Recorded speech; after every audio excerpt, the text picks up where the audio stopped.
ও বন্ধুগণেরা, কত বৃষ্টি হচ্ছে। তোমরা বলো, এই বৃষ্টির মধ্যে ছোট ছোট বাচ্চাগুলো কোথায় যাবে, কোথায় থাকবে? এটা হচ্ছে আমার মাঠের পিছনের দিকটা। দেখো কি হারে বৃষ্টি হচ্ছে। ওই যে ওখানটায় বাচ্চাগুলো ওই বাইকটার পিছনে, এখন জানি না কোথায় কিভাবে সব ছুটে রয়েছে। ভগবান, কি করব বলো, আমি বড্ড নিরুপায় গো।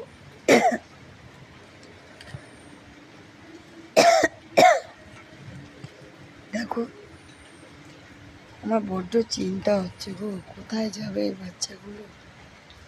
আমার যদি একটু বাসর জায়গা থাকতো না, আমি বাচ্চাগুলোকে না ঠিক নিয়ে রাখতাম। একটা জায়গা ছিল, কিন্তু সেটা তো কিছু করার নেই, সেটা তো অলরেডি ভাড়া হয়ে গেছে। বড্ড চিন্তা হচ্ছে, তাই তোমাদের জানালাম। আমি এখন ঘুমোতেও পারবো কিনা জানি না।